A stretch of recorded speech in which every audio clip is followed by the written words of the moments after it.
Good morning, everyone. We're excited this morning. This is actually our first podcast from a Black men's mental health group that we've been running for nearly 2 years. We're going to be interviewing Kevin Hatches this morning. The reason that we're in our Jackson State regalia is that it's actually homecoming weekend, and we're actually taping this podcast from Jackson, Mississippi. And the first thing I want to do is introduce Kevin Hatches. Hey, how you doing, Derrick? Kevin is a native of Jackson, Mississippi, and we've become incredibly close friends in the past year and a half. But it's interesting how our paths somewhat align. We were attending Jackson State around the same time, but we're going to get into that discussion as we move through the dialogue. So, Kevin, how you doing this morning? How's everything going? Everything going great, man. I can't complain.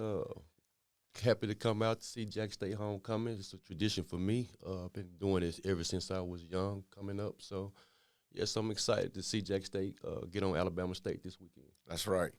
So, our group is all about Black men's mental health, how we can be resilient, and creating a safe space for Black men. We actually have a monthly Black men's mental health group. Which actually takes place the last Thursday of every month. We'll be sharing that information with you as we go through the dialogue this morning.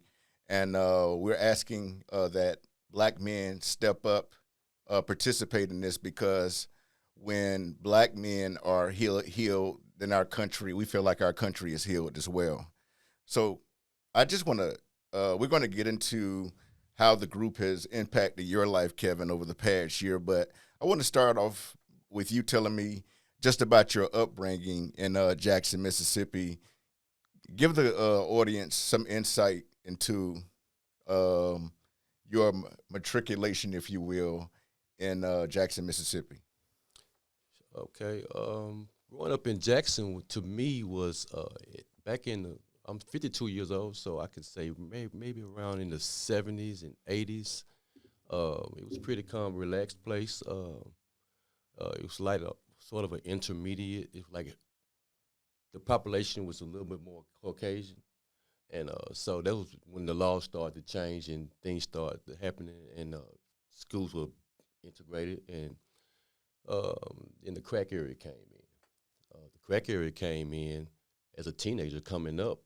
It sort of kind of changed the whole lifestyle of Jackson, Mississippi, when you go from riding bicycles every day, people outside playing, basketball, sports, and that was before the technology just took off. You know, back then we just had Atari with a joystick.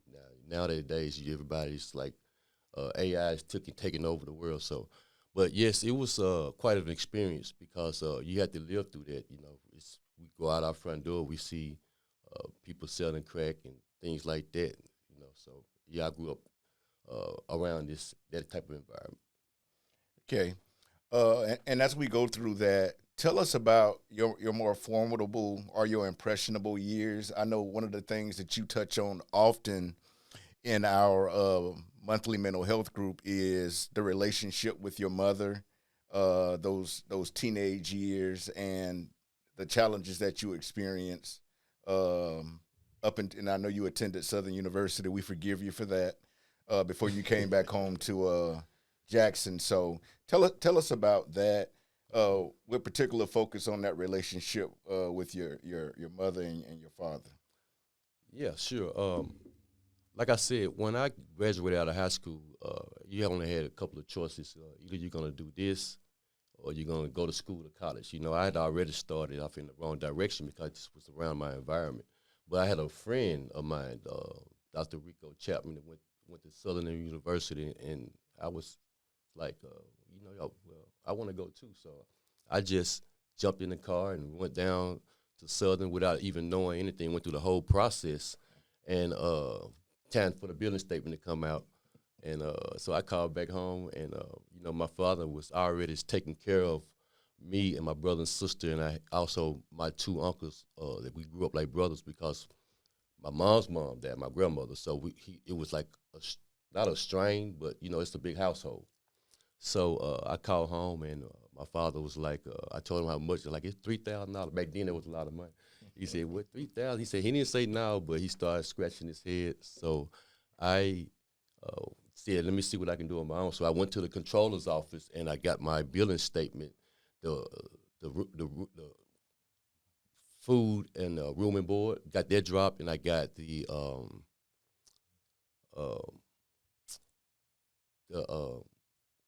room and board. That's what it was, and it made it half. It made it half price. Mm-hmm. So that way, it was sort of crazy because I had to sleep on my friend's floor when going from room to room because I didn't have a room. But I still had general tuition and out-of-state fee I had to pay.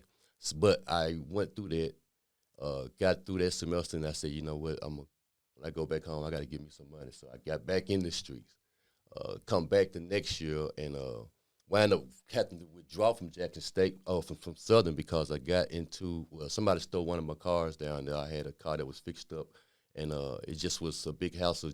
God just pointed me in a different direction. So I came back. I had to start over as a freshman.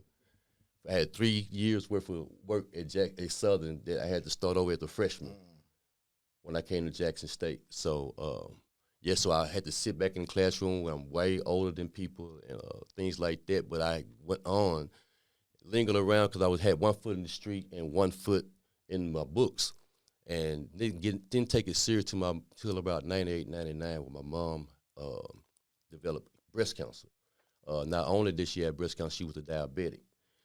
So as she got sicker, the closer I got drawn away from the streets.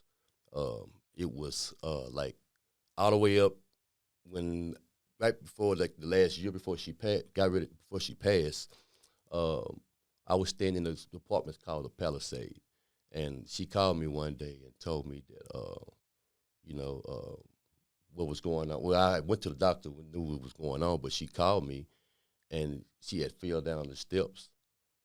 So I went to her house, and from that point on, I was about to just notice. It took me all these years from the 90s all the way up to 2000, and this is maybe the 03, for me to get my bachelor's.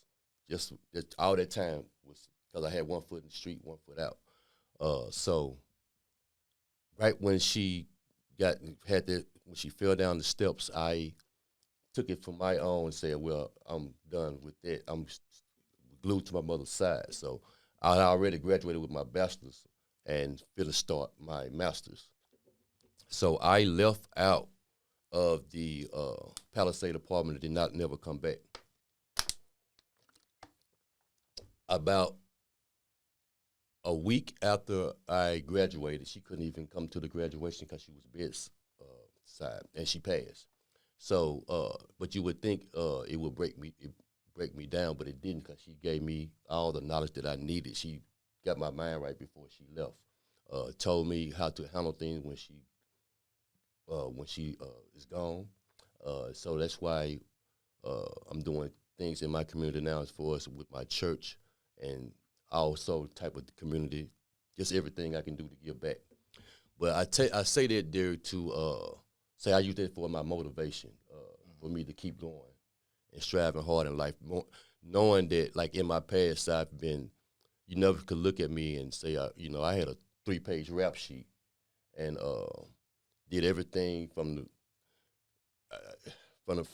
root to the possession with intent, aggravated assault, just in the streets, living a wild life, man. Just pistol charge, just young and dumb.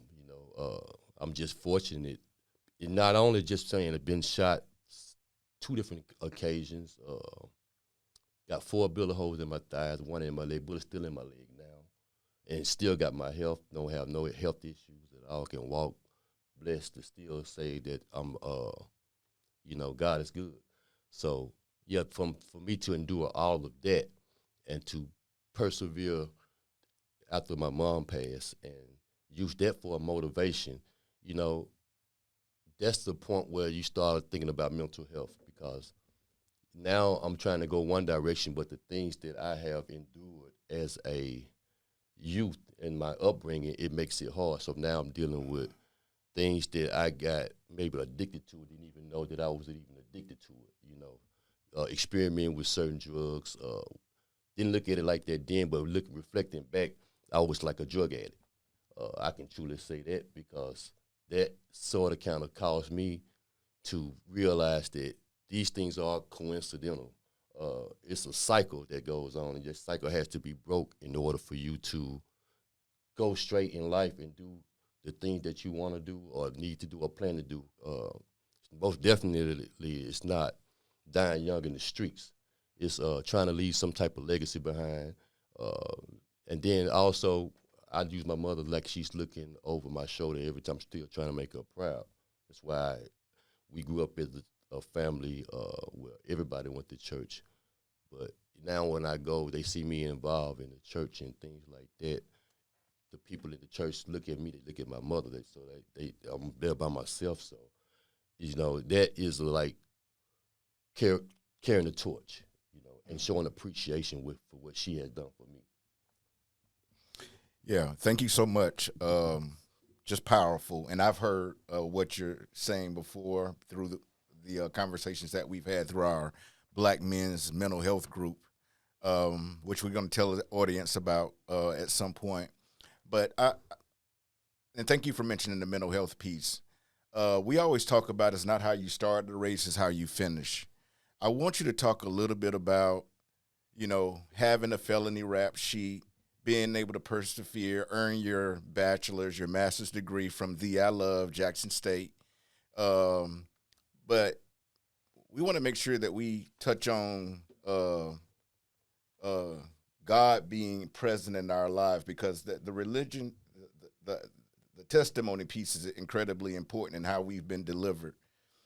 Talk to us a little bit about receiving the I don't know if it's called the pardon, but tell us about that experience and how that came about and how that just affected you from a mental health standpoint. If you can just give us a little more insight into that. Sure.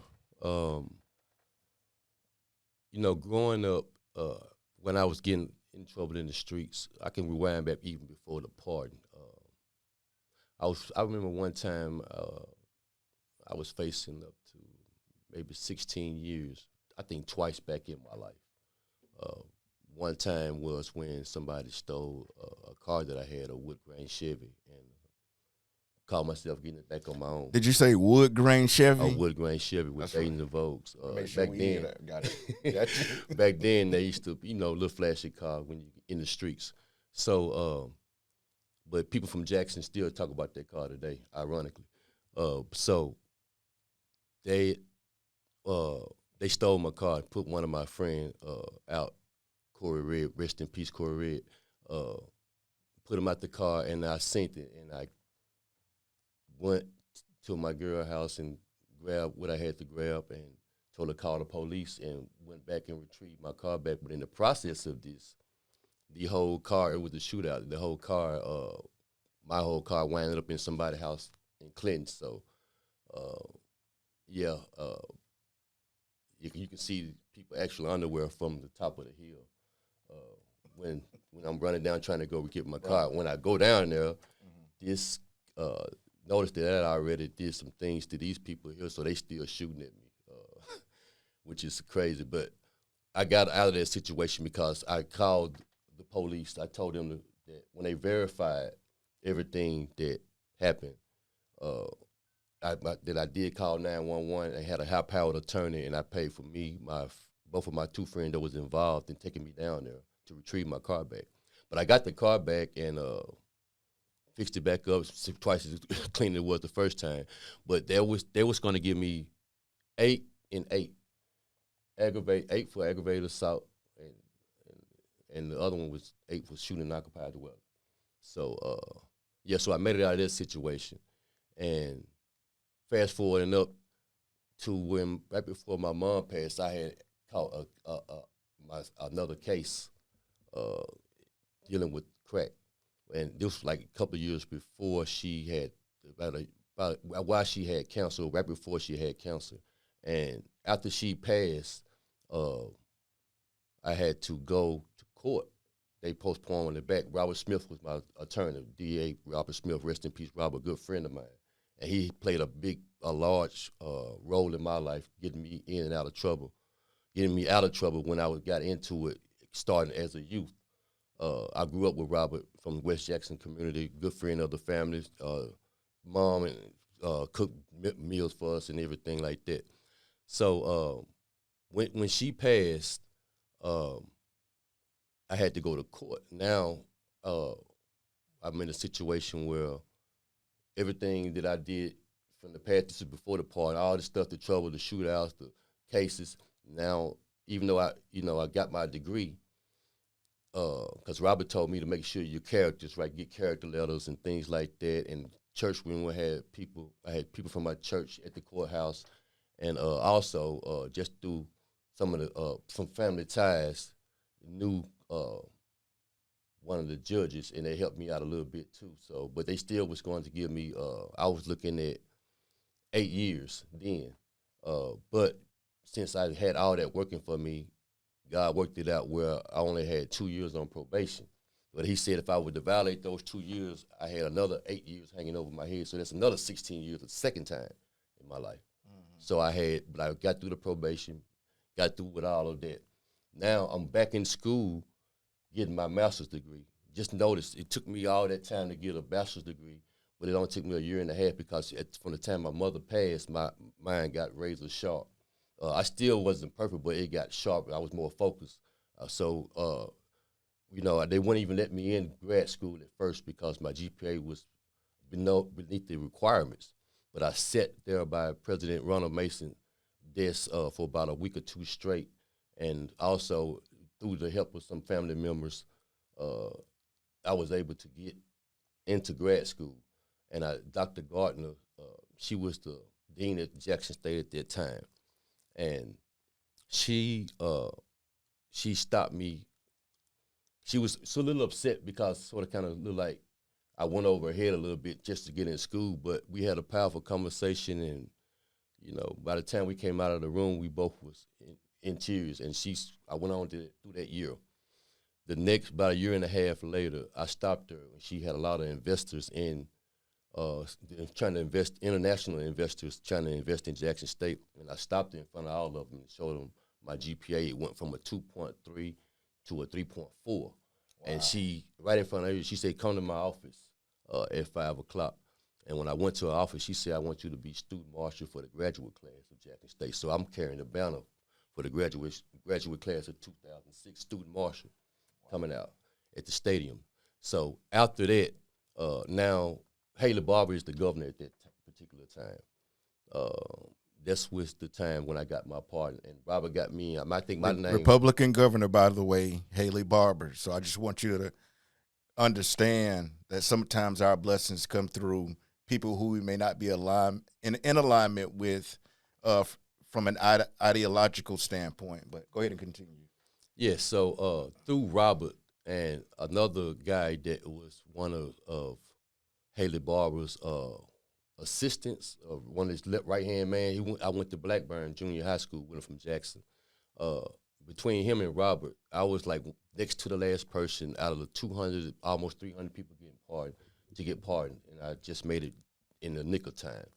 So you would think then that things would be straight in my life, but it didn't work out like that because this is where the mental health come in again.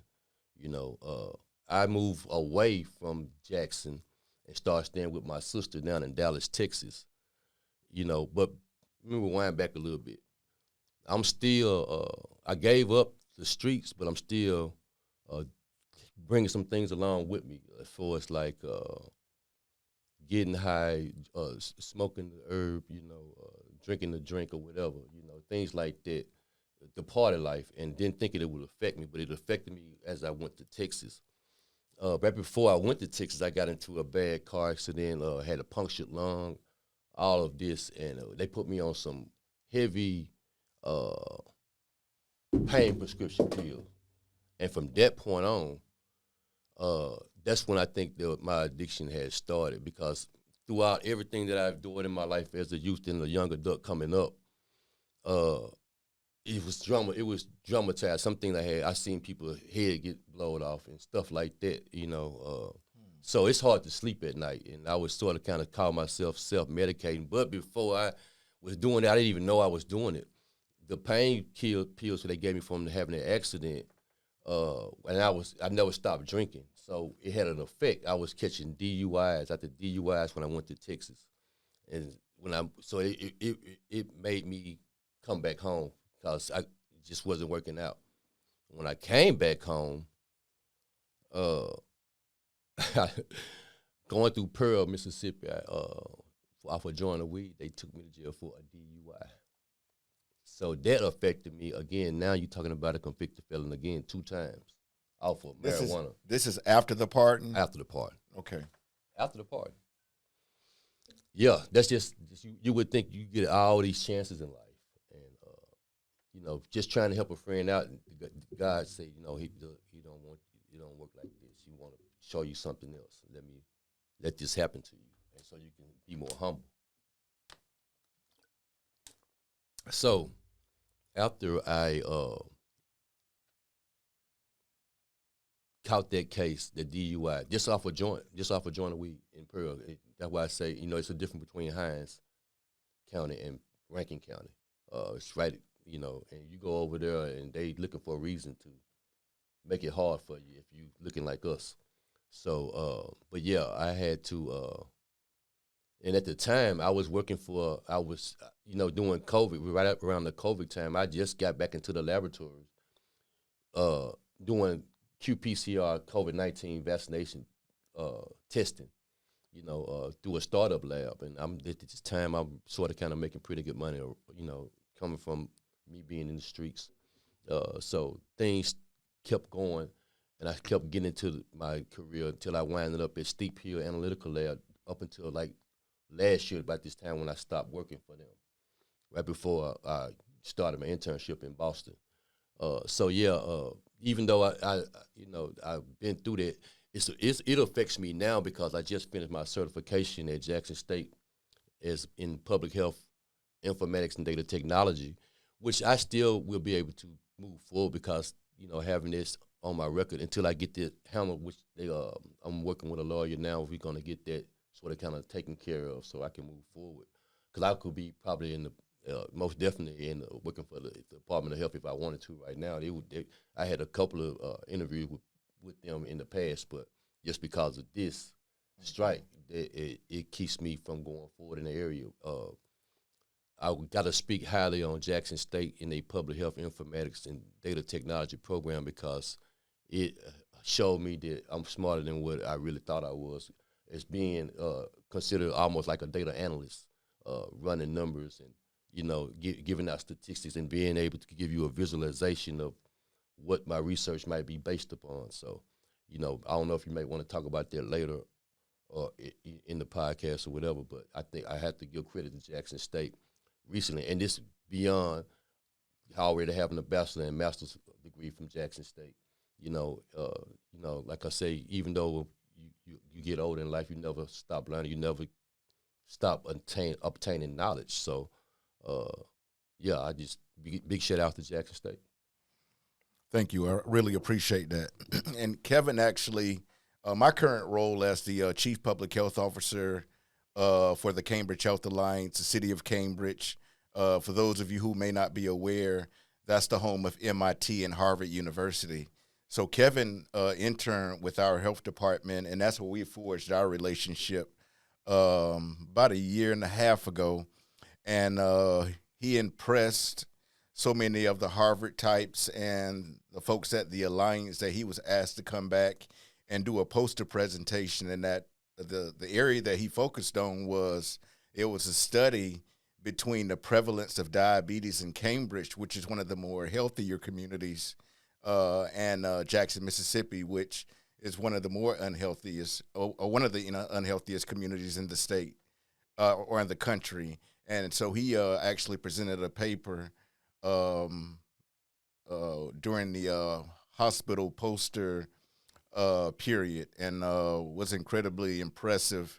Oftentimes we don't think our HBCUs prepare us for the world, but they actually do. And I think Kevin and I are representatives of that. Now, you've been attending our Black Men's Mental Health Group um, for some time now, for well over a year, nearly 2 years. Can you expand and discuss a little bit and how that's impacted your life, how it's impacted your life, and why you're here today? Yes. You know, coming from a background like I've come from, and still, moving back to Jackson, I'm very well known just throughout from the things of my past. So you struggle with some type of things every day for staying away from people that's not going the same direction you are, or just you just have to watch where you go in your surroundings, because it's easily you have people that sort of kind of you might think they mean you good, but they really don't mean you any good. They just want to see you back in that loophole or in their circle. So I've caught myself going around certain people sometimes just because you get a little bored, want to just see what's going on. But every time I used to do it, I find up getting myself like burnt some kind of way. Like I shouldn't have done it. Shouldn't have even been around because they're not trying to. Even if they're trying to offer you something, get you, be on the same level like that, you have to be sort of strong-willed minded, strong-headed to be like, notice that, the thing that you've endured in the past, that cycle has to stop somewhere where you can go forward in your life, and those things doesn't mean anything else to you. So just dealing with that, the group helps out because, the group has people from all over the country with different aspects, different career paths, different age range, and it's always something that you can relate to regardless of who telling their side or what's going on, maybe it happened from 1 month to the next. I think that it's very important to have some type of something like this. It don't have to be a group, but some type of therapy, any type of positive feedback to keep a person that sort of kind of have a similar story to what I have just sort of kind of shared with you today, to try to sort of kind of keep that balance and keep you from going over that threshold that, there's some things that will send you backwards in time. So, it's been very helpful for me because, it gives me a chance to express certain things that might be on my mind that you probably won't share with too many other people, but as long as you know that people on that same level, you feel comfortable sharing certain things, and sort of kind of give you a reason to look forward to the next month in advance. So it helps out a lot. But I want to go back to around about a little bit more than a year and a half ago when I started working at Steep Hill, and it was contracted through Mississippi Department of Health, the cannabis testing lab, and I'm sitting up there thinking, I'm the microbiologist. I was the microbiologist there. Tested E. coli, salmonella, aspergillus, all these type of things in cannabis. Everything from gummies and the flowers, all different strains. It's just everything in the book. And but just sitting up here thinking that 15, 20 years ago, I might have been one of the biggest pot sellers in West Jackson. You see what I'm saying? So not funny, just ironically, that happened like that while I'm a convicted felon. You see what I'm saying? You see, so, and that's why you should never stop or never give up on whatever you have in your mind, in your life to fulfill. God will make a way no matter what. If you're a strong believer, you got to just keep pushing forward.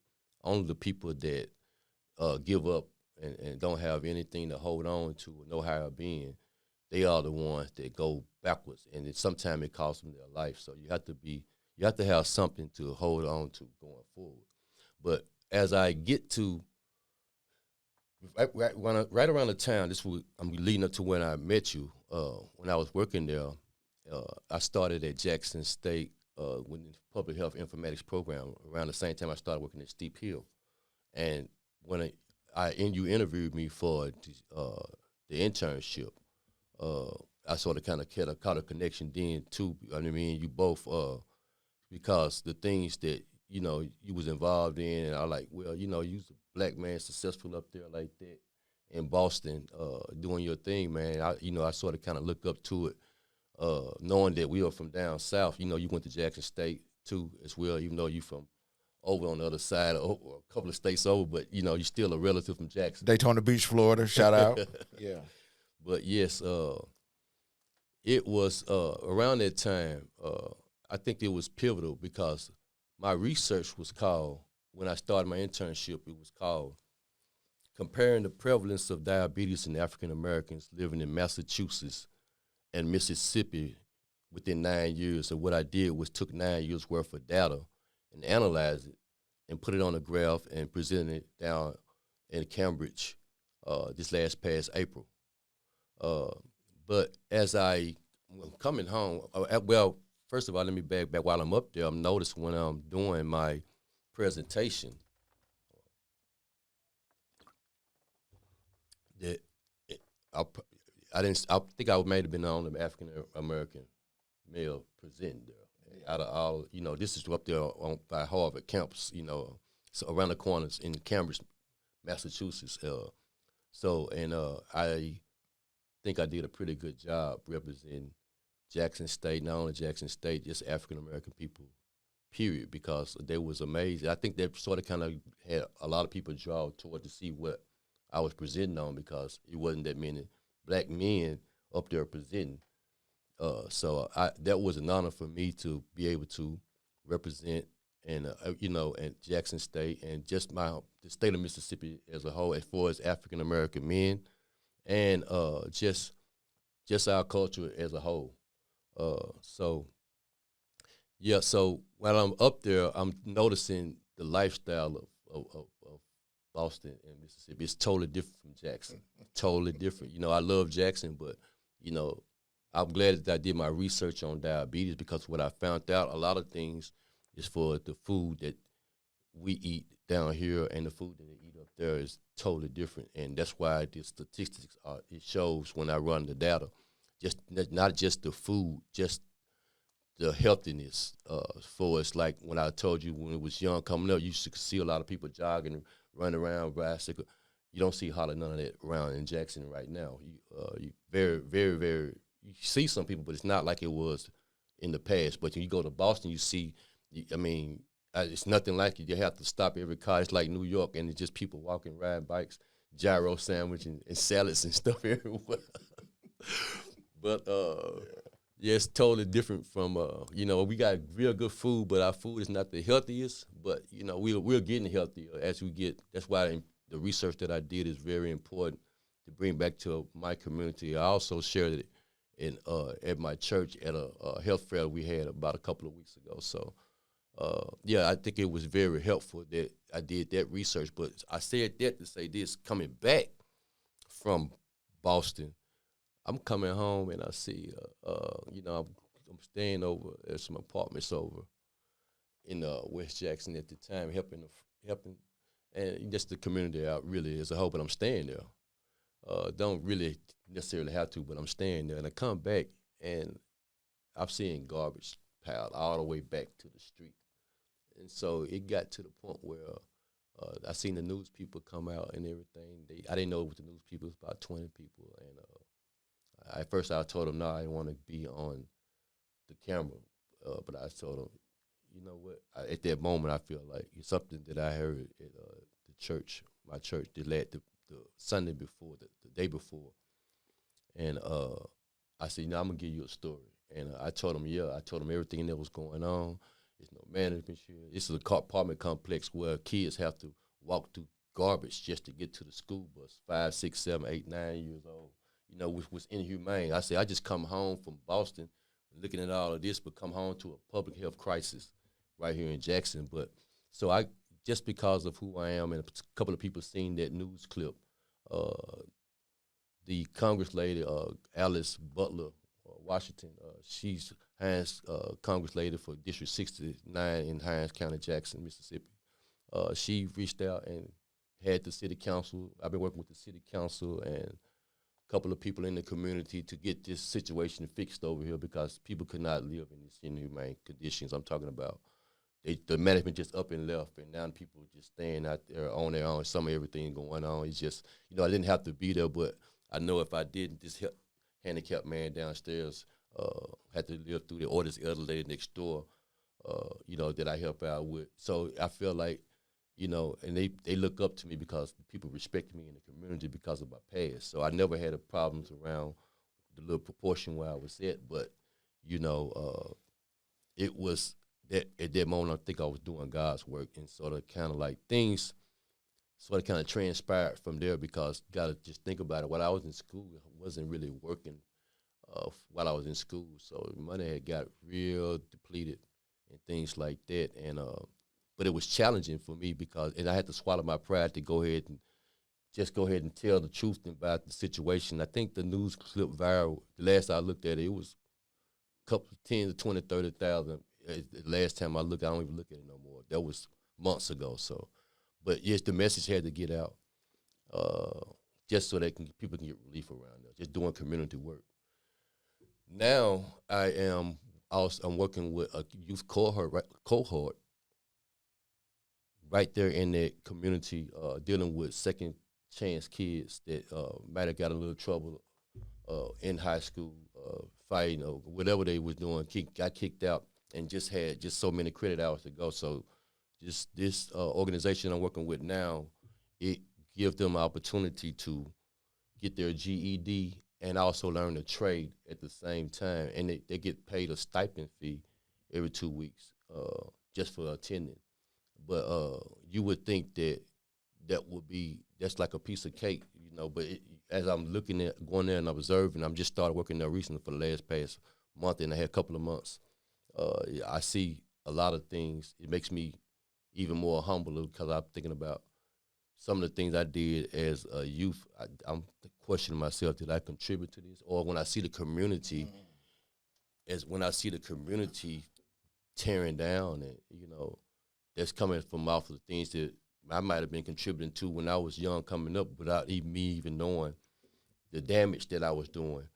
But you see it now as you get older, and you try to guide these young adults to not make the same mistakes that I made, and try to steer them in the right direction, telling them statistics like in data analysts that if you do these things, these bad things are going to happen to you, even with their health-wise, I see a lot of them vaping now, and black and mild at a young age, 17, 18. I said, son, I started talking to them on a level, not just all of them as a whole. I sort of emphasized about their health. I said, when I show you these statistics, you probably won't believe that the average person died at this age right here, and lungs collapse, and you run statistics.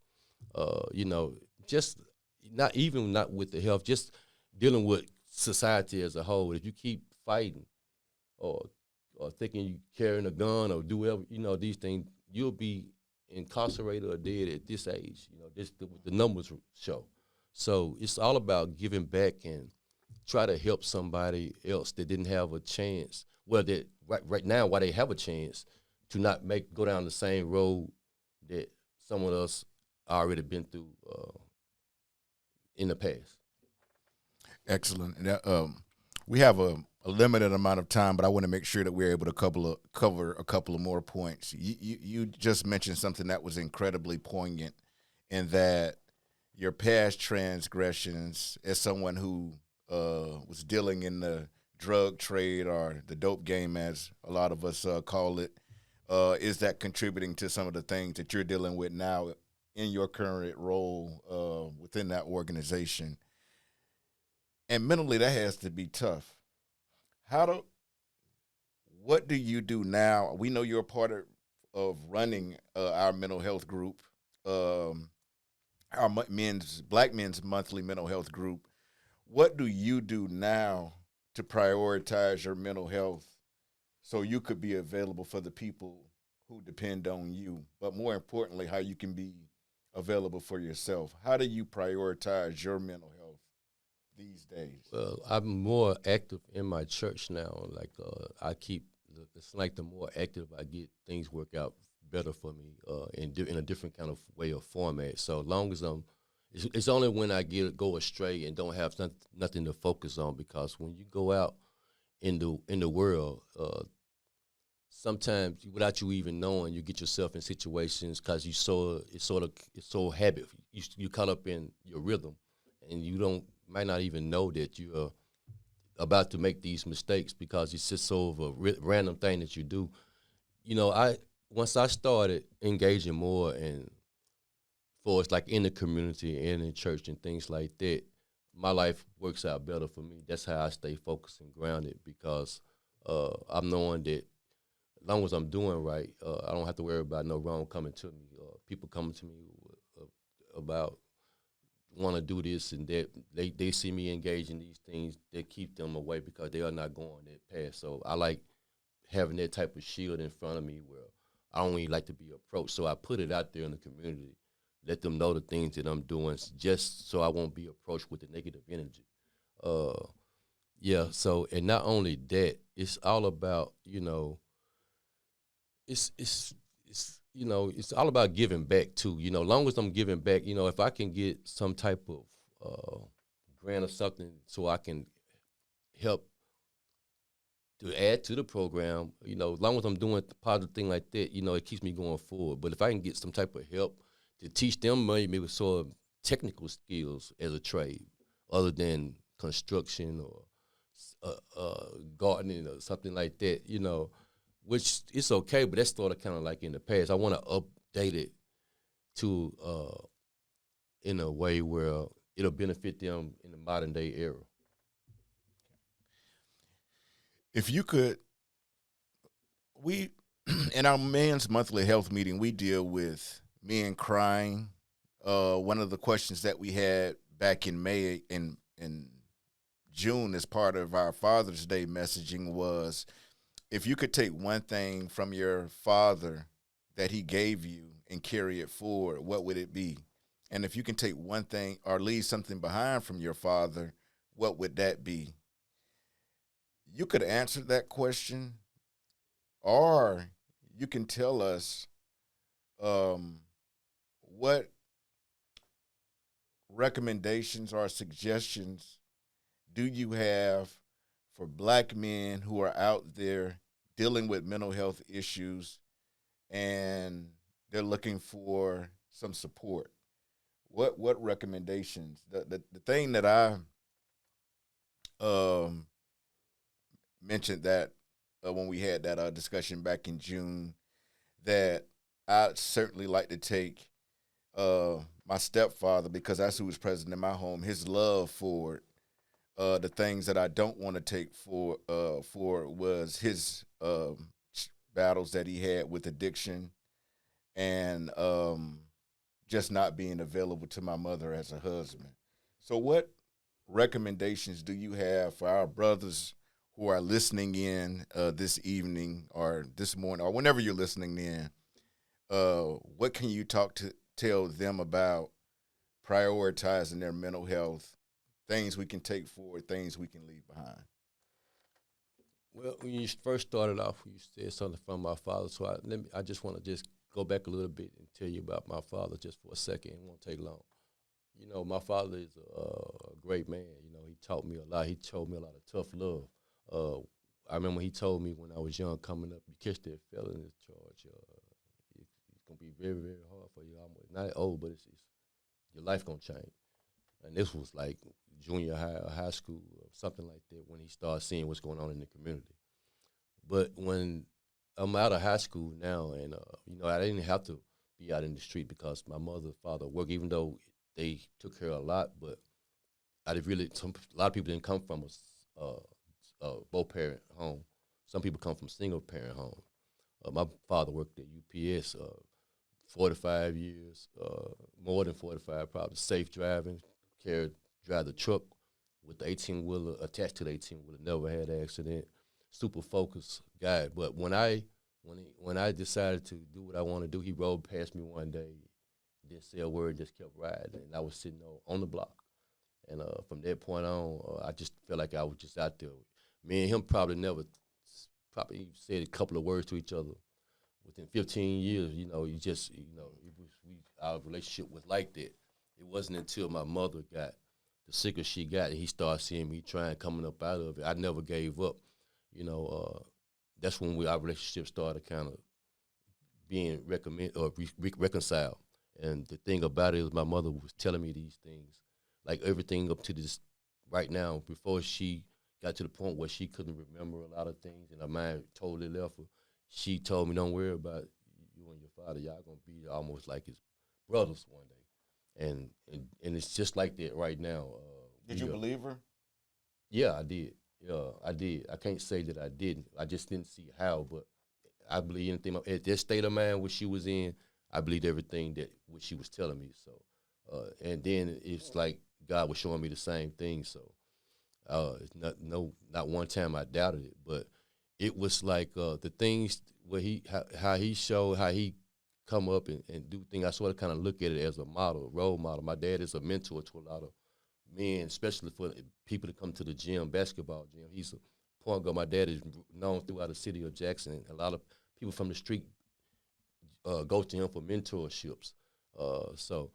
But just by watching him and watching how he retired and still working, you know, and still going at the age of 70-some years old, those are some of the things that I would like to get from him. Now, for some of the things that it's like I would probably would want to, what did you say again? Leave behind. Leave behind. I would probably say that maybe just not so much of that tough love, maybe a little bit more communication, maybe would have changed the direction a little bit. But I guess when you're young coming up and you keep doing the same thing, and like you say, your father going to know you better than anybody else. He's going to know the things you're going to do before you do it because he could see you coming up. But I think that if it might have been a little bit better communication, or for us like more hands-on instead of me going through it so tough, it might would have changed the direction of my life a little quicker. I think they would have probably had to take that. But he never really raised us like that, you know. So not saying it's bad, but, you know, I think to be honest with you, it's a good thing because you have to go through life yourself. And my uncle told me that everybody, this is a statement I never forget, he told me everybody got their own life to live. Can nobody, you know, I can't look at you and live your life and nobody else, vice versa. You got to live your own life. The thing that you do, you're going to have to hold yourself accountable for it, and you got to live your life. And those things, those words stick to me like glue. I don't never feel a certain kind of way because the person got more than me, feel, it's just their life. That's how it is. You know, you don't take that and out of jealousy or envy or nothing like that. So, but for the mental health, also, I just think that black men need to find, if it's not just a mental health group, if you're going through some things and have a similar situation or story like mine, try to find an outlet, some type of outlet, or, even if it's just a person in your family that you're real close to that you need to share certain things with instead of having it balled up inside, And then some things could be good. It don't have to always be bad. And I always say, with the knowledge that you have, it doesn't do the next person any good if you die with it. You have to share information to get certain things done and just for the world to be a better world. Thank you so much, Kevin. One of the things I want to touch on is you're seeing the sign Ubuntu. And Ubuntu is an ancient African word rooted in humanist African philosophy and can be roughly translated as humanity to others, or I am because we are, which is the premise that we take within our Black Men's monthly mental health group, which is on every Thursday. We start at 9 a.m. 9 p.m.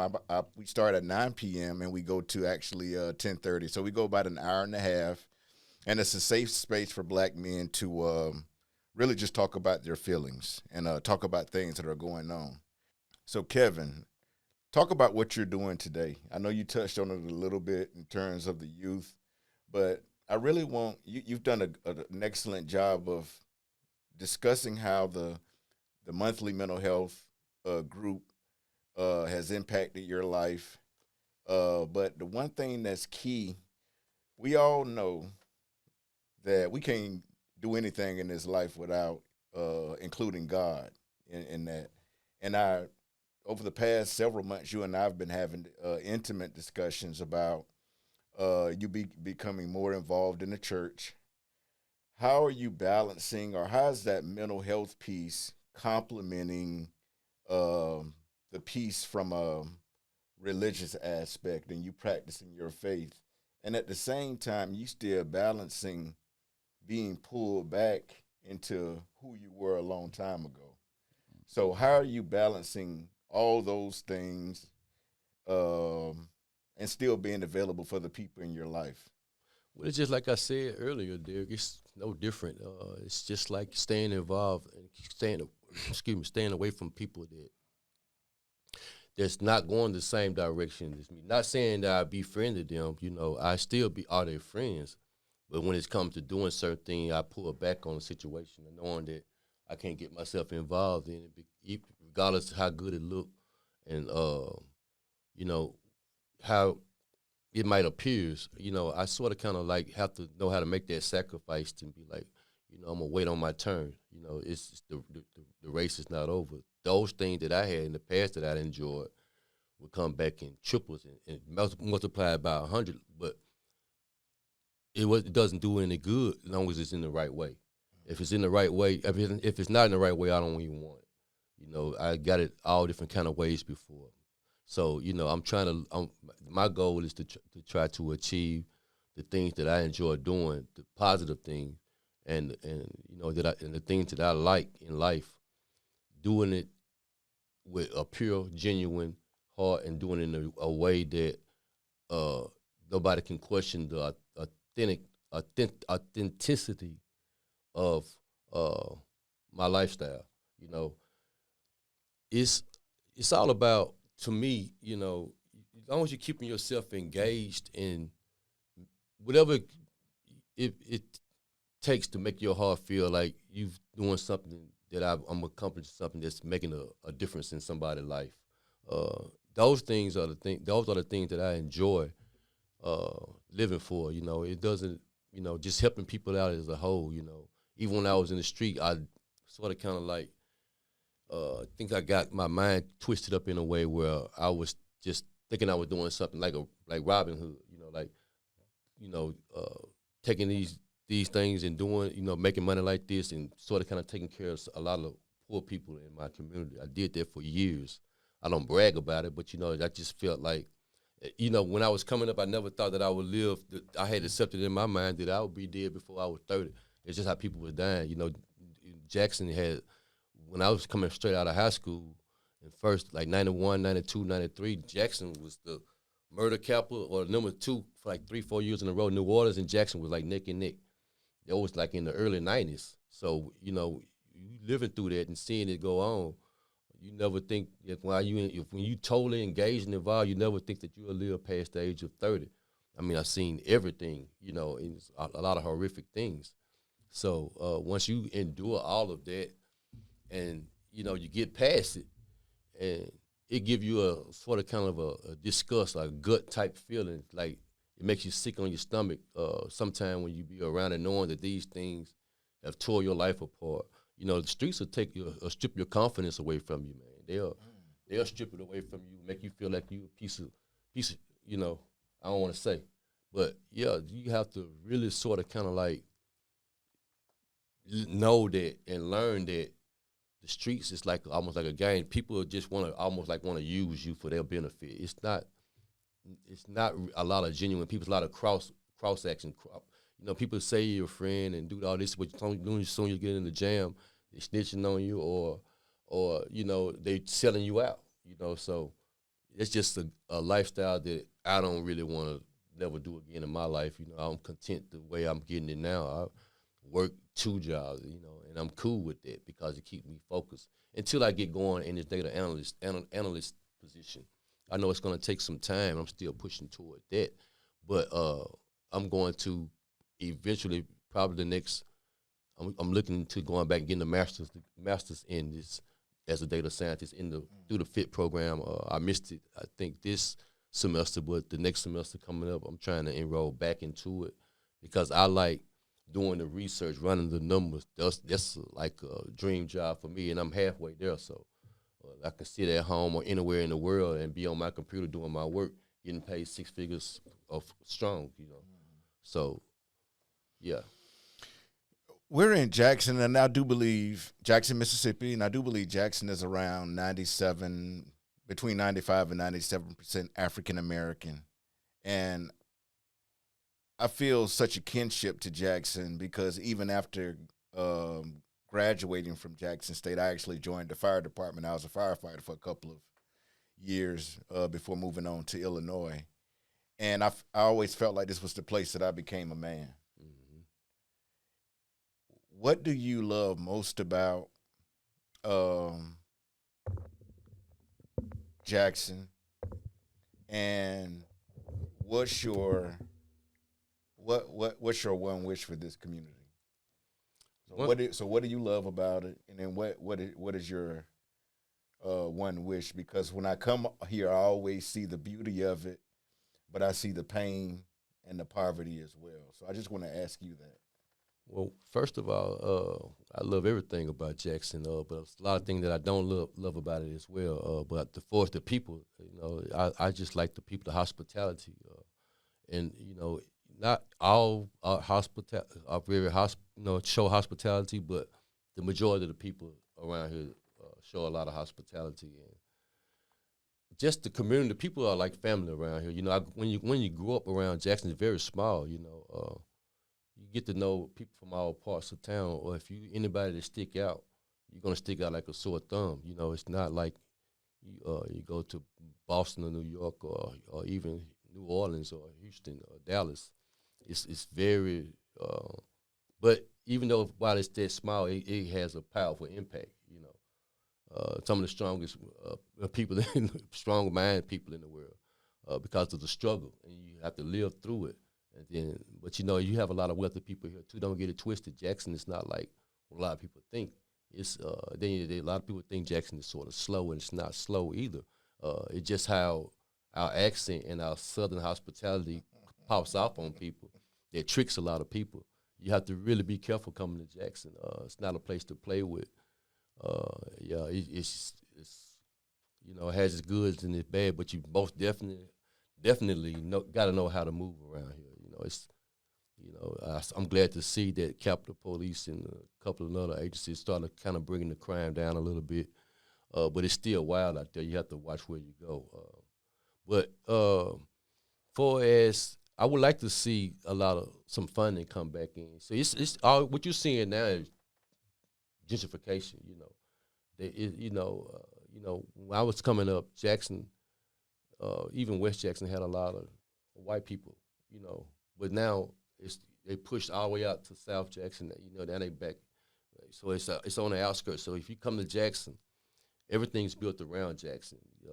For its Byron, Clinton, Flowood, Madison, these counties are built up in a way where that's where you want to go as far as like shopping, hanging out, eating.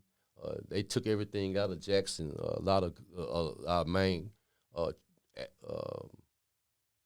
attributes away. They took a lot of it away. You don't have really decent shopping malls or theaters. It's just. But you have got a lot of good food places, and there's some things and some events that happen in Jackson that a lot of people come down to be a part of. But for us, like a lot of things that you see other cities have, it's built around Jackson, and that's what happened as I came up from the 70s. From the 70s all the way up until now, you see now that where all of the rich or sort of wealthy people live at, black people own it everywhere, but look what they got to live through. Crumbling up roads. There's no funding in Jackson. You see the water crisis, garbage crisis, things like that. They let you know that the city's in bad need of funding. So without that funding, it's like a matter of time where all these crumbling up buildings, people come out, they're going to come back and buy all this property up and put up things that So I would say if it keep going the rate it's going, and it probably won't be in our lifetime, but maybe in a couple of generations ahead, people they're gonna try to come back and take over the city. That's why some of the laws that are being passed around here are very critical. You have to, and then the thing about it, a lot of our people don't even go out and vote. So it's a lot of things that need to happen in order for it to improve the city. Thank you so much for that. Oftentimes we don't understand, and we don't talk about trauma enough. And a lot of us have dealt with trauma. I know I've shared that in some of our men's meetings. And individually, a lot of men have shared and talked about their trauma. And you talked about the community and how some of it is decaying. I'm actually, during this homecoming, these days that I'm down here for homecoming, I'm actually staying with a dear friend, my best friend, actually, Rod, who's a captain on the Jackson Fire Department. And one of the things he's always expressed to me that he's from the Brown Bottle. Shout out Brown Bottle, everybody that don't know about that, but Newman Road, that's where he's from. He really had a desire to live in Jackson, but he found a better infrastructure in Flowood where he lives. And that's kind of like, people collecting a paycheck in Jackson, but can't find quality housing, so they move out to have a better schools for their kids and all. So we understand all those things. But when we talk about trauma and environments that children are raised in, and I'm really talking about our young black men in Jackson, those environments can be traumatizing of themselves. We know that. What can we do as black men to support the trauma, not only the trauma that we deal with that we've dealt with throughout our life, and it still bothers us if we don't address it? How can we help out, or what can we do within our communities? And I know this is a challenging question. If anybody had the answer to it, we'll be light years ahead. But from your perspective, what can we do as black men to not only uplift our communities, but begin to address some of the trauma, which is what you're doing in your work right now with some of the youth and through the Second Chance program. But what can we do as black men, just from your perspective? You have to be more, I believe you have to be more hands excuse me, more hands-on with the community, like for us, like with the community that you live in, start from there. You have to be more hands-on. If you are any type of mentor or a person that you are looked up to in the community, you have to be more hands-on with the youth coming up, for the young black males, for letting them know ahead of time some of the things and pathways that if you see them doing wrong, you have to let them know ahead of time that this is not the pattern to go. You have to let him know the consequences that he'll have to face if they get caught up doing some of the things that they might be engaged in. I just think that as a whole, if you, because see, you have a lot of people raising even if you're not even raising kids, they are not engaged in their community. They just live there and be gone. And when you have to sort of kind of like pay attention to your environment and seeing what things goes on. If you know in such like these guys over here are headed down that road where, in the streets or whatever, you have to sort of kind of step to them and try to sort of kind of maybe sometimes offer them another alternative. Right. Like show them some resources that they can reach out to, letting them know that they don't have to really go down this road. These things are going to happen to you like this if you keep doing it.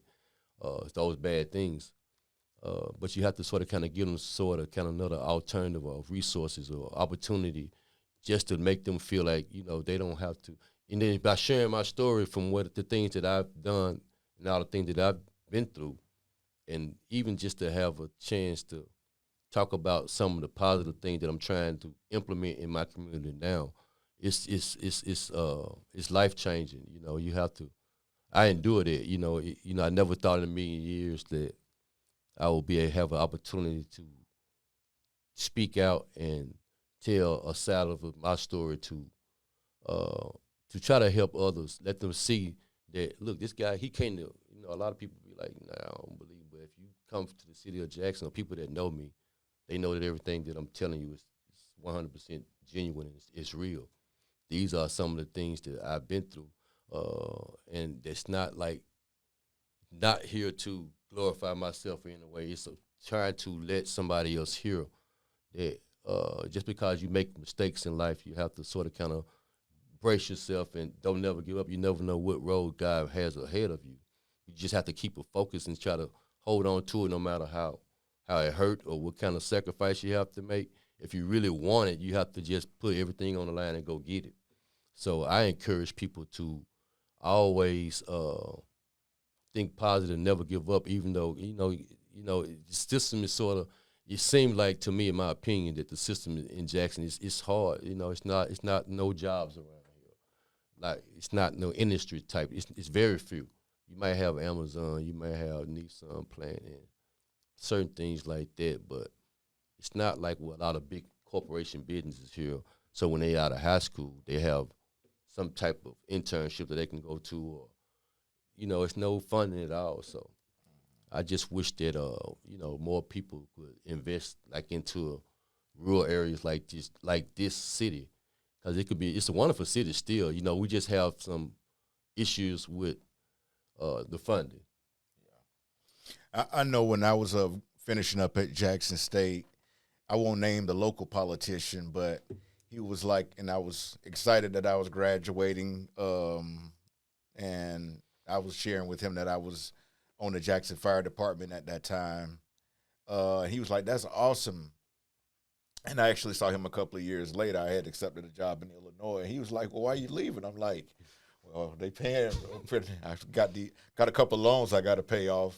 Yeah. And in my heart, I didn't want to leave because it had become my home. Mm-hmm. But it was the opportunities that pulled people away. But to your point, we need to have those local investments, but also those outside investors. And I saw something recently that the governor has enacted a bill, or I don't know if it's made it through the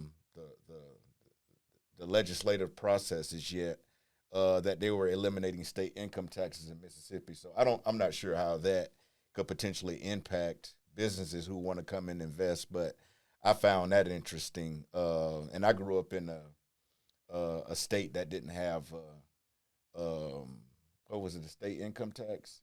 And I think Texas is like that as well. So hopefully that may encourage some investment. It sounds more like they're going to keep more money in your pocket, but I'm like, y'all need to fix these roads around here. You know what I mean? So do you really want to eliminate that? But not knowing, I'm not fully aware of how those systems work. But saying all that to say, Jackson would have been a great place to stay in, but economically, it just doesn't work for a lot of people if you have debt obligations that you have to pay for, like I did.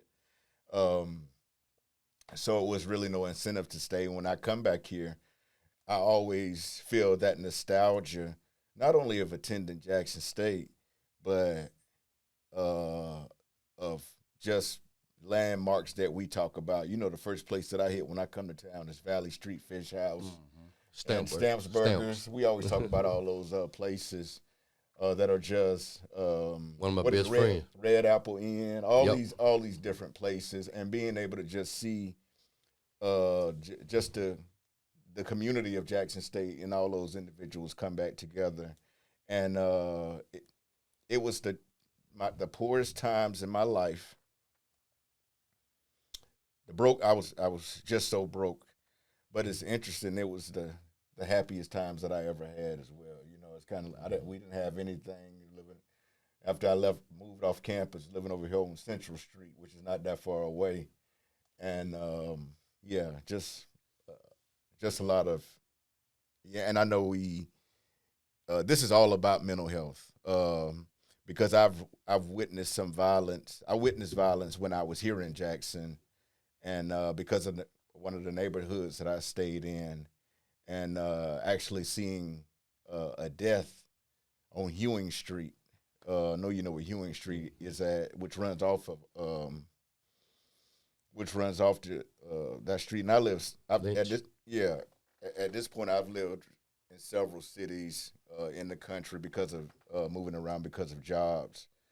Um, so it's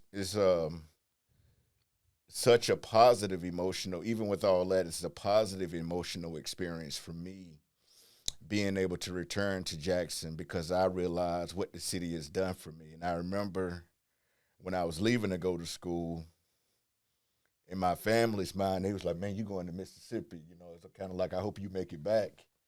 And I've actually seen things you know how it is. I actually have seen things in Jackson that I never saw where I grew up in Daytona Beach. This was the first place I came, and I saw a lot of black attorneys. Mm-hmm. I saw black college professors, physicians, like all of that. And I was like, if they only knew. And I didn't know anything about Medgar Evers until I came here. Just Fannie Lou Hamer, Jackson State gave me a 13th grade when I really needed it because I wasn't ready for college when I came. Mm-hmm. But the nurturing that I received, the father figures that I've had here, the mother figures, you know, you talk about some of the professors and how they held us by the hand and really nurtured us from a mental health perspective. And we didn't realize that until later on. Right. And I actually had some good white professors that were committed to our struggle here at Jackson State. You talk about Dr. Ronald Mason, dude was awesome. He was one of the presidents while I was here. Mm-hmm. Good, I was his graduate assistant. A good brother. I remember James Hefner. Mm-hmm. Jackson State has always been a community, and I tell people all the time, it changed my life. And it's not how you start the race, it's how you finish. And that's one of the things that Kevin has been really talking about with his coming today and sharing his background. We're really appreciative of that. I want to go just for a second. You said talking about the city of Jackson as a whole and the state of Mississippi. You know, it's all the way. It's gonna be until the city, not just the city, the state, get this stigma up off its back. Where it's if you just think about it, just last month. Guy up in Delta State got hung on campus. Did you hear about that? Yeah, I heard about it. So you still have this type of things going on. A couple of years ago, it was one was hung up in Washington D.C., right there in Jackson, Mississippi, right there by Jackson State. This black guy was. They found him hanging in the tree. Come to find out, I think the people was from Pearl, Mississippi. That's the Rankin County. What I was telling you about. That's where the actual clans are at. So you have people there you got people that connected to these people that are in higher upper rankings and really got a chokehold on the city. But it's going to be until they get their foot off our neck that we can get some type of relief, funding, resources. They're dying out, but still there's a good majority of them around. So, you know, and they're passing, unfortunately, they're still passing it on. So you still have people that don't want to see a lot of a city like Jackson to thrive and go forward. But it's just a matter of time before that breakthrough come through and the resources will start back being fulfilled. When it's going to take us getting together as far as black, not just black men, but black people as a whole, from all sorts of, it don't have to even be from Mississippi, just in other states, countries, or whatever, to sort of kind of give a city like Jackson some resources and the opportunity to be successful, be a city like Atlanta, or say, for instance, you can even say, I would even say Dallas to a certain extent. You see Dallas' study going forward, the DFW as a whole. I have a sister stay outside of Frisco, right right outside of Frisco in Prosper, Texas. It's like where the toll road is steady expanding out, going toward Oklahoma. They are building out nothing but see those opportunities are there in those cities, but you don't see that type of growth here in Jackson. Anything, they're rebuilding on top, but it's not stretching out. The population is slowly decreasing. You know, I hate to see it like that, but you know, like I say, it's a beautiful city, but the opportunity and the resources are we very much lack here in Jackson. And the fact, and thank you for mentioning that, because it's not lost on us that it's 2025, and we're talking about people, we're talking about hangings that are still occurring, and just the trauma associated with that. Even if you don't have any, you know, just as a child or even as an adult, having to witness something and acknowledging that something like that is going on in 2025 is absolutely astounding and heartbreaking. You don't see nothing like that in Boston. You don't even hear about it. You know, you're on just for an example, up north, those stories really, they very rarely, this one came out, but they very rarely, but it's a lot. I mentioned the one in West Jackson, but in the Washington district, because that one you didn't hear about it. Yeah. That was so it's still going on. Yeah. You see what I'm saying? Yeah. So, but we're talking about lynchings in 2025. But dare I say that no matter what community you are a part of in this country, there's varying degrees of lynching. You know, sometimes it's done in a more subtle way. And I always tell the difference between my experience in Boston and living in Texas and in Mississippi is that the racism and the mental health impacts of racism is pretty outward in the South, whereas covert up north. But from a mental health perspective, it doesn't make it any easier to deal with in either area. So we're not going to pass Boston off like it's some type of utopia, because it is not. And we all have we have a role to play in even in our Black men's mental health group. We have a role to play in addressing those things as well, because they can be traumatizing experiences as well. They are traumatizing experiences as well. So, Kevin, I'm going to go to our next question. What would you consider to be the most mentally challenging periods of your lifetime? I would have to say the time period when I was trying to make the transition from me being out of the streets and more focused on going back to school and trying to earn a college degree, something that would get my mind thinking more positive. So I had to change my lifestyle out a little, and it was very challenging because you have to disassociate yourself with a lot of people that you consider to be close friends of yours. You know, just the focus you have to have. It takes a tremendous focus to, you know, like, say, for instance, I had a car. My mother stayed on Ellis. I used to park my car and put my book bags on. This was like when I'm trying to make the transition out of the street. I used to put it on to walk to Jackson State, from Ellis to Jackson State every day, just for people can get the point that I don't have my mind on the streets no more. I want them to see me walking. And people be like, "You need a ride?" No, I don't need no ride. I got cars. I just want them to see me walking to school so they can leave me alone with the streets. And so those times were challenging because I had to isolate myself a lot, you know, just make because back then that's all I was hanging around, just people that was already in the streets. I had a couple of closer friends, but they was already in their career, professionally wise. So I remember this one particular time I had a close friend of mine named Derrick Courtney. He was one of the leaders in the West Jackson community for us in the streets. He was like, you know, whatever he said goes. He was that guy. and I had got him in the school at Jackson State. Him and another friend, a couple of friends of mine from the community, and he right now to this day he tell me that was one of the best, one of the most best things somebody ever done to him that would change his life, because by him being right there in the Washington D.C. area and have access, and when he seen me going to school, it inspired him to go to school.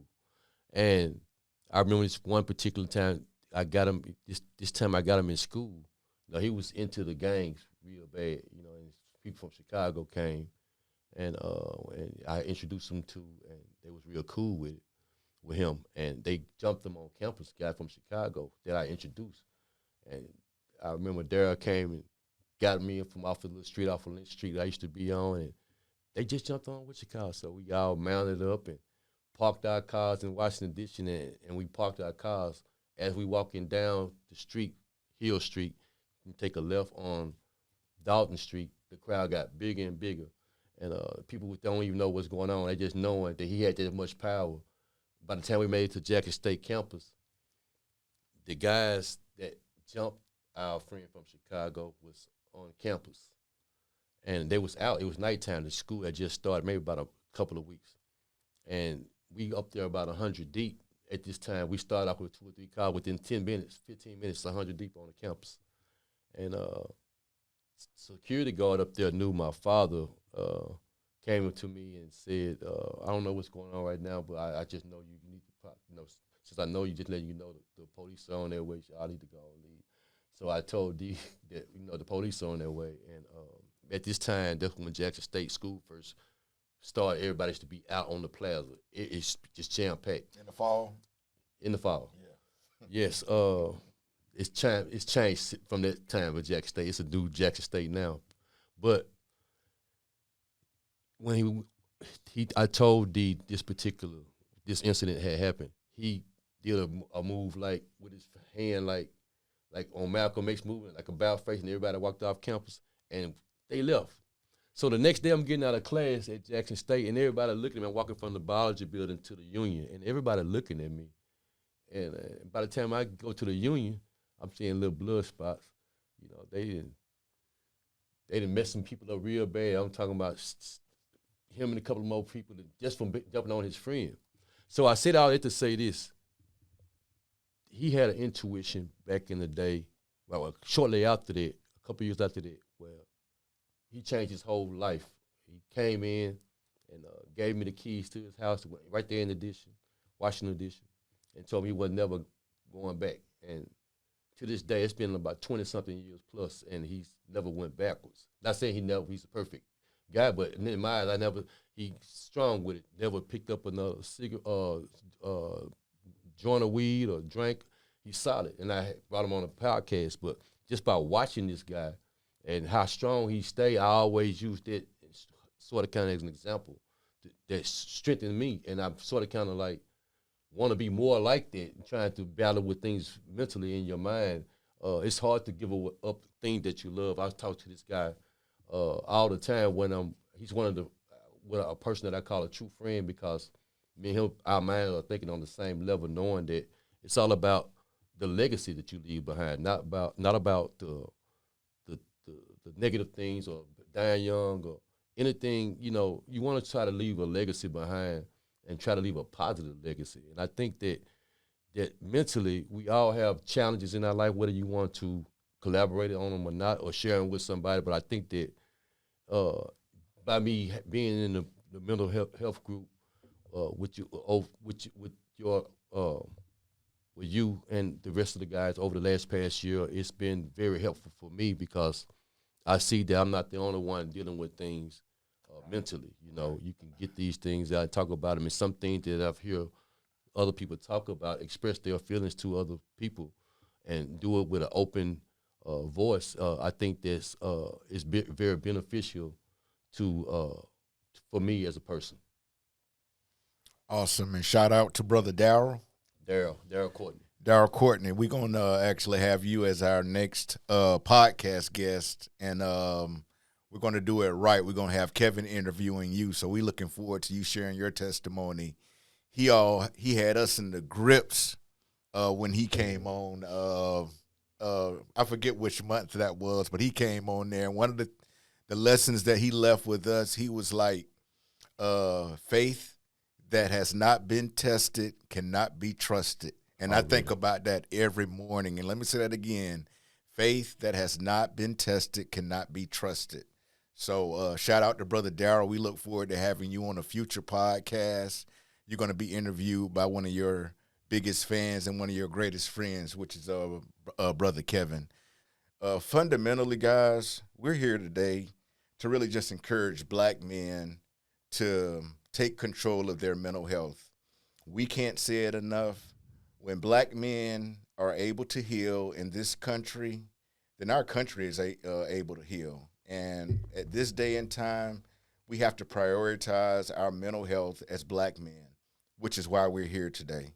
And we're encouraging individuals not only to come and join our monthly mental health group, but it's a plethora of mental health resources that are available to you that's specific to black men, to black populations. We're going to be sharing those resources with our website that'll be launching soon. But we wanted to really be more formalized in our approach by having our first podcast. Kevin has such a compelling story, and today we're just beginning to tell that story. Our podcasts are going to be a regular component of our men's monthly mental health meetings that we have the last Thursday of every month. We'll be sharing that information. But I really just wanted to bring Brother Kevin on to begin to tell his story. And today, we really just scratched the surface. But we believe in putting God first and then our mental health. And we come together every month to support each other.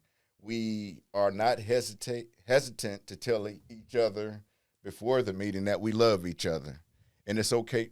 And we cry on those meetings, in those meetings. And we consider ourselves a man's man. But we're vulnerable with each other. And it's a safe space for black men to come and share their feelings, how we can be better community leaders, how we can begin to invest in our own communities, how we can be better friends, better fathers, better brothers, better sons, and we critique each other. Though our group is about iron sharpening iron. We have physicians. We have individuals who've been incarcerated. We have black men there on our that attend our meetings from every walk of life, and we encourage you to come sit with us. You don't have to show up; it's no requirement. And we always say, if you show up 30 minutes late, you're still on time. This is a safe space for black men to heal, to begin that healing process, and to just come be supported. And that's our entire objective. We certainly want to thank Brother Kevin, who's one of our co-founders of our group, for joining us today. This is our first podcast, and I thought it would be awesome because Kevin is the one in the group that always speaks up, and he always gives critical feedback to the participants. And he has one of the things that I admire the most, and that's vulnerability. And we have to realize that there's strength in being vulnerable. We don't like tough guys in our group. We know we badasses, and we don't have to prove that to anybody. It's the vulnerability that makes you strong, and that really displays manhood. Just thank you so much for being our first ever podcast guest, and also a co-founder of our Black Men's monthly mental health group. Just come check us out, ubuntumen.org, where you can be a part of our community and be a part of our monthly Black Men's mental health discussions, which occur the last Thursday of every month. from 9 p.m. to 10:30 Eastern Standard Time. And just thank all of you guys, and have a safe existence. Be participatory in your communities, and understand that we're responsible for the outcomes, not only in our homes, but in our communities as well. And we're responsible for how we act, no matter how we feel. So have a great day, and we look forward to seeing you next time. Thank you. Appreciate everything, Derrick. And like you said, it's not how you start the race, it's how you finish. Things are just now starting.